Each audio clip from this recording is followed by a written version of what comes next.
kesaksian dan menceritakan mimpi saya. Saya akan menyapa 3 pribadi saat ini.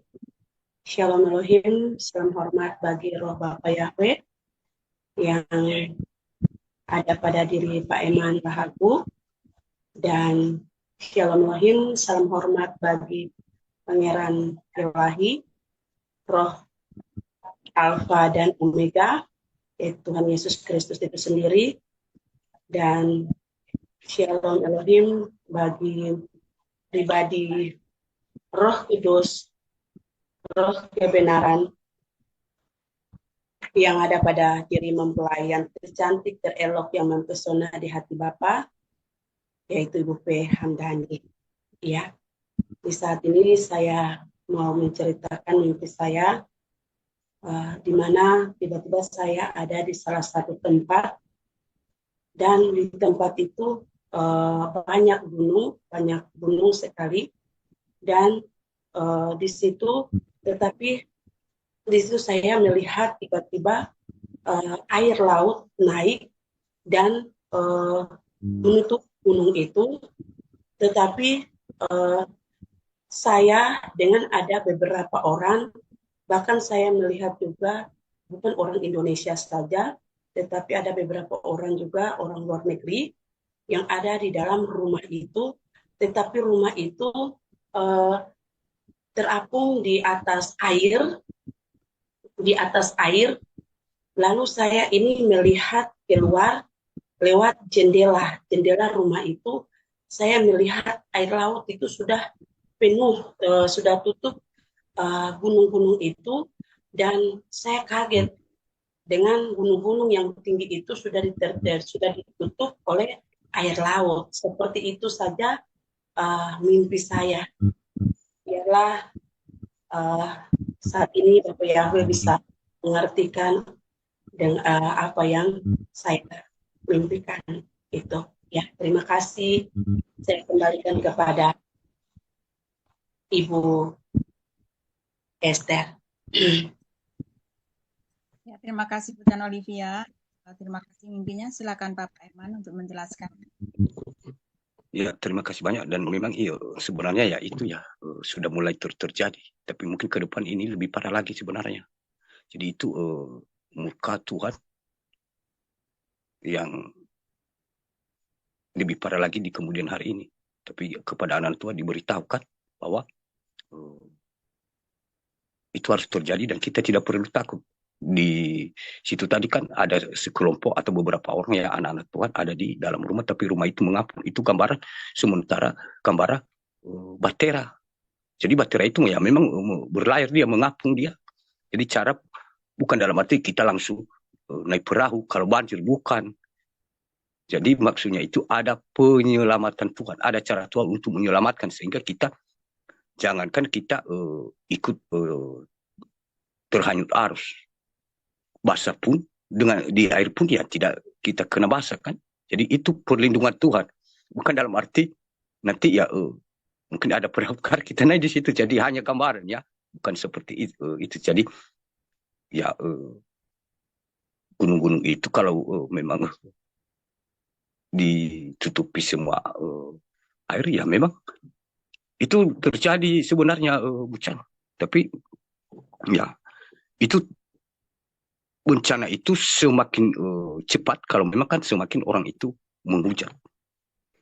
Jadi itu ibarat seperti ya yang seperti misalnya ya aku kasih contoh seperti kalau kita ya mungkin pisang kan masih pisang itu masih mentah. Jadi kalau kita mungkin ya jemur di terik matahari atau kita taruh di karung kan. Jadi tujuannya untuk cepat matang, masak. Nah, jadi seperti itu dengan cara menghujat dan tidak percaya, anak-anak Tuhan saat ini malah mengancam. Itu cara untuk mendidihkan, apa ya, kalau ibarat air, mendidihkan supaya air itu cepat matang. Jadi semakin murka itu dicurahkan dan lebih dilipat gandakan dari sebelumnya. Jadi seperti itu yang membuat murka itu cepat sekali. Jadi ya kita tidak perlu takutkan anak-anak Tuhan. Banyak cara Tuhan kan memperkuat kita. Dia memakai semua anak-anak Tuhan, bukan hanya di 3 pasukan ini, di luar sana. Bagaimana cara menyelamatkannya. Jadi kita selalu diingatkan oleh Tuhan. Jadi mari kita pertahankan. Dan mungkin kalau ada tambahan dari Bapak Pangeran ya disilakan. Terima kasih banyak. Tuhan Yesus memberkati. Haleluya. Amin.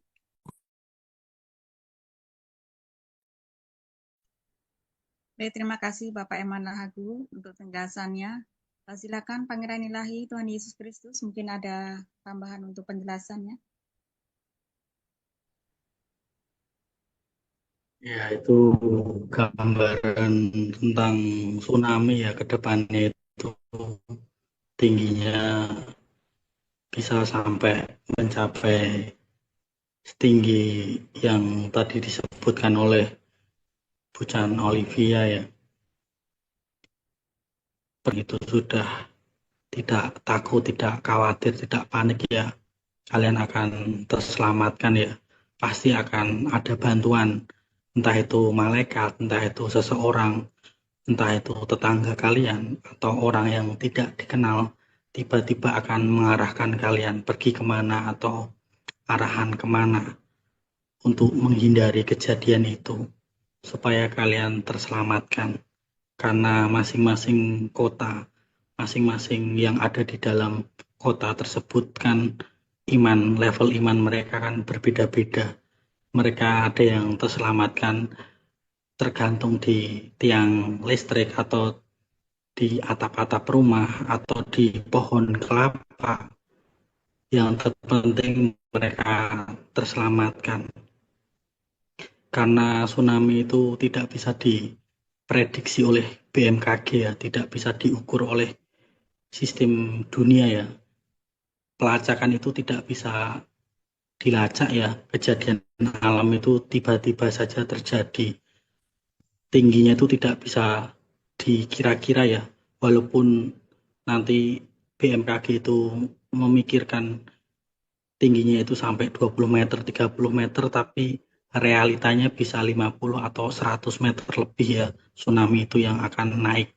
Karena seperti apa yang dibilang sama Bapak Surgawi tadi ya, bahwa semakin cepat penghujatan akan semakin cepat juga murka Tuhan itu datang di kota itu, di negara itu ya.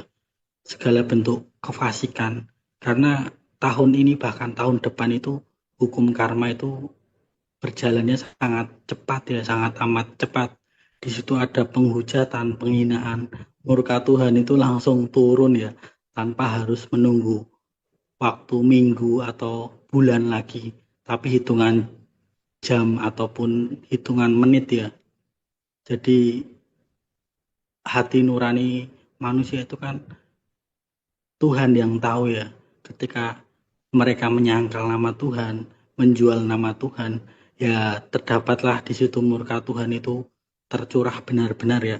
Tidak main-main, tidak hanya membuat manusia itu teriak-teriak ya, tapi kehilangan tempat tinggal, kehilangan harta benda, rumah, mobil, semuanya hanyut dalam sekejap ya. Bahkan kalau kalian itu sadar ya, kenapa pantai-pantai pada kosong airnya, sungai-sungai, bahkan danau juga akan mulai kering, itu karena airnya itu sudah dipindahkan ke kota-kota ya, tanpa mereka sadari. Karena multidimensi ini sangat tidak bisa dimasuk dalam logika atau akal sehat ya. Tiba-tiba saja air itu pindah ya. Ketika malam, ketika orang pada tidur, ketika orang sedang berbuat sesuka hati mereka, entah bersama selingkuhannya, tiba-tiba saja itu air itu muncul ya dari atas langit dan tiba-tiba banjir dan bahkan gempa bumi ya. Gempa bumi itu kan yang memancing sebenarnya kan ada beberapa aspek ya, seperti penyembahan berhala, seperti kefasikan, seperti keserakahan, bahkan tidak ada keadilan, atau bahkan perdagangan manusia LGBT, maka gempa bumi itu turun secara tiba-tiba tanpa manusia itu sadari. Bahkan BMKG saja belum mencatat, belum memperkirakan gempa bumi itu sudah terjadi ya. Dan berita BMKG itu bisa terlambat ya, 15 menit atau setengah jam atau bahkan lebih. Padahal gempa bumi itu benar-benar terjadi ya.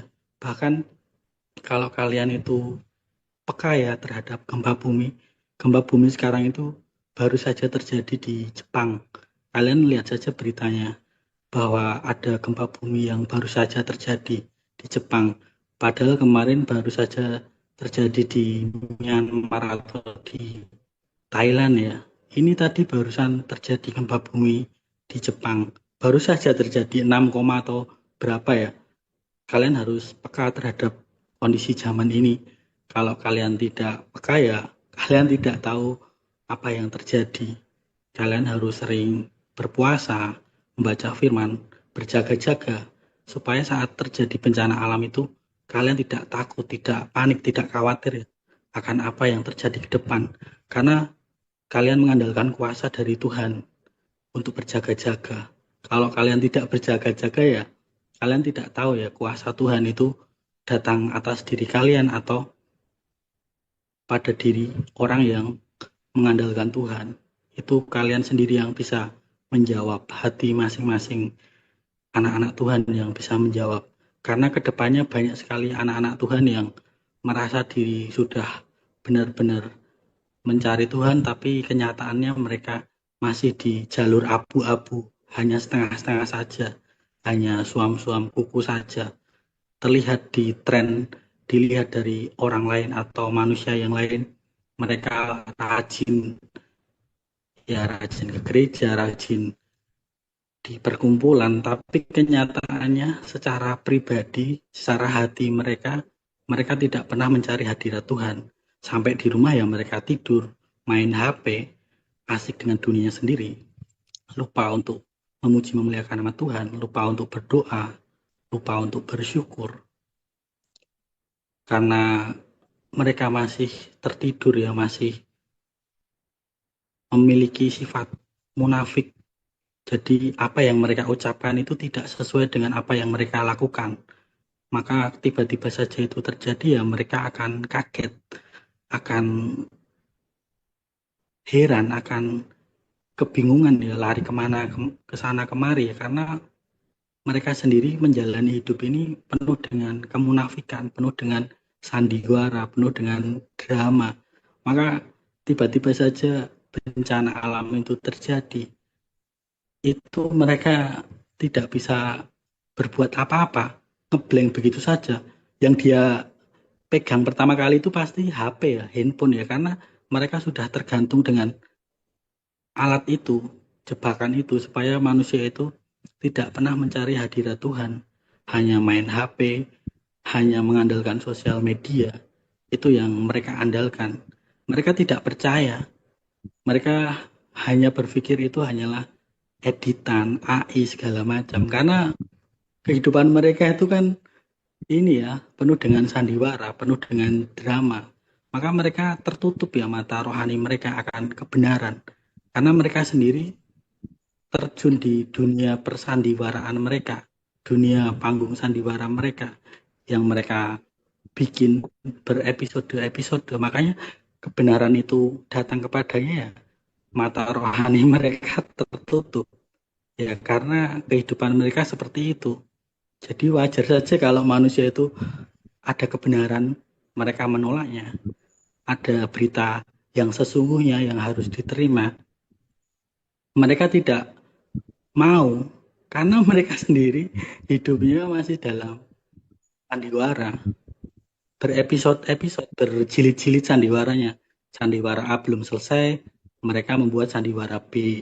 Sandiwara B belum selesai, membuat sandiwara C sampai Z, sampai huruf itu sampai habis ya, sampai nggak bisa dibuat lagi, karena kebohongan demi kebohongan mereka tutupi, sampai mereka tuh lupa ya, mana kebohongan yang kemarin aku bikin, sudah sampai di mana kebohongan yang sudah dibikin, sampai mereka tuh bingung sendiri dengan episode-episode yang mereka bikin sampai kebenaran itu datang, bahkan murka Tuhan itu muncul, mereka tuh tidak tahu apa-apa. Itu kan parah ya. Iman mereka kan benar-benar tidak teruji ya. Ketika bencana itu datang ya mereka lari ya, kocar-kacir ke sana kemari. Karena iman mereka itu penuh dengan sandiwara. Hanya ditutup-tutupi episode-episode yang mereka bikin selama ini di dunia ini. Jadi kedepannya itu banyak manusia yang update status atau video itu pada teriak-teriak, lari ketakutan. Ya karena kehidupan mereka sungguh abu nawas ya. Tidak bisa lagi apa teruji imannya. Ucapannya saja berbeda dengan tindakannya. Tidak sinkron, tidak sejalan dengan apa yang ia ucapkan, apa yang ia hatinya rasakan, apa yang ia katakan, apa yang tingkah laku mereka tunjukkan itu tidak sama, tidak sejalan, tidak sinkron. Makanya murka Tuhan itu terjadi ya, mereka lari, takut mereka, karena tidak mengandalkan iman. Mereka hanya tong kosong bunyi nyaringnya saja, omong kosong saja. Jadi ya seperti itu yang terjadi ke depannya. Banyak tren-tren manusia itu pada lari. Belum penganiayaan yang besar saja, mereka sudah menyangkal nama Tuhan Yesus. Belum ada martir saja, mereka sudah menjual nama Yesus. Itu kan sudah terjadi ya, sudah mulai semuanya ya, manusia-manusia yang abu-abu itu pada bermunculan. Kalian juga sudah pada tahu ya, mendengar atau melihat berita-berita sekarang ya, siapa yang keluar dan tidak lagi mengandalkan Tuhan. Kan semuanya sudah terbukti ya. Mereka sebagai penggenap firman Tuhan di akhir zaman ini. Supaya manusia yang lain yang imannya setengah-setengah karena melihat kejadian itu bisa mempertingkatkan iman mereka sendiri sebenarnya. Dan mereka iman yang tidak kuat ya akan ikut bersamanya. Itu kan level iman ya, tidak bisa dipaksakan satu dengan yang lainnya. Antara satu orang dengan orang yang lainnya kan level imannya berbeda. Jadi kalian tidak boleh memaksakan level iman. Kalian mau memaksakan ya, mau sampai sakit perut pun ya tidak bisa akan mereka percaya apa yang kalian sampaikan. Karena level imannya berbeda ya. Kecuali kalau mereka itu bayar harga, puasa, itu ada kemungkinan bisa tertolong. Lah mereka saja ya berpuasa tidak pernah, bayar harga tidak pernah. Belum penganiayaan saja, mereka sudah menyangkal nama Tuhan. Bagaimana ke depannya? Mana mungkin orang-orang seperti itu dipakai oleh Tuhan? Itu kan sangat mustahil ya. Jadi harus butuh kerendahan hati yang amat sangat tinggi di hadapan Tuhan. Menyesali apa yang sudah dilakukan, entah itu dosa, entah itu perbuatan, setiap hari, setiap saat, setiap jam, ketika melakukan kesalahan ya langsung minta maaf, minta permohonan kasih karunia kepada Tuhan, minta pengampunan itu setiap saat supaya tetap rendah hati. Itu yang Tuhan inginkan dari anak-anaknya, bukan menyembunyikan apa yang menjadi sandiwara bagi mereka, menutupi semuanya dengan sandiwara A, sandiwara B, sandiwara C. Tuhan itu tahu loh, kalian bersandiwara itu dari mukanya, dari gestur tangannya, dari punggungnya atau pundaknya itu kan semua berkata-kata loh. Tuhan itu tahu loh hati, belum juga hatimu yang berkata-kata, baru gestur mukanya, mimik wajahnya, hidungnya, mulutnya, matanya, bahkan tangannya itu semua berbicara di hadapan Tuhan. Jadi jangan pernah mempermainkan apa yang Tuhan lihat dari padamu. Itu yang membuat Tuhan itu tahu, maha tahu segala sesuatu yang ada dalam diri kalian. itu saja ya yang bisa aku sampaikan. Nanti terlalu malam ya, ini sudah jam 11.30. Kemarin padahal aku bilangnya 2 jam atau 3 jam sudah selesai harusnya. Aku kembalikan kepada host dan terima kasih atas waktunya saat aku berbicara. Amin.